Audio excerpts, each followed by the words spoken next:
We're talking about yes and, how to make an offer, accept that offer, and build onto that offer with something connected to it. Right now we're going to be focusing on the kinds of offers that are sound offers. These are sound effects. They might happen in conjunction with a physical offer or space work. It might be something that's a voiceover or an ambient sound that might give you an idea of a location. All these things are sound offers. They're not words. They're sounds or noises that might happen in the world of the scene. So Shannon now is going to make a sound offer. We're going to take a look at that sound offer, and then we're going to see how I would yes and that sound offer. Paging Dr. Williams, Dr. Williams. Paging Dr. Williams on phone 107. Excellent. So that's a sound offer, paging Dr. Williams, and that gives us a sense of place.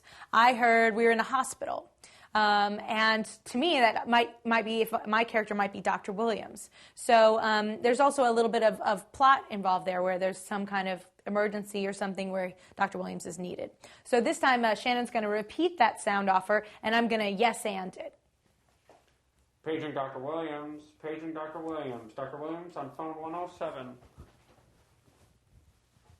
Okay. Did you see that? I went to go to the pager phone. Yeah. So sometimes, so the way I accepted that sound offer was by making a physical offer. I moved across the stage, and a character offer. I became a doctor. So that's a little bit about making a sound offer and accepting and yes-anding that offer in this sound offer demonstration.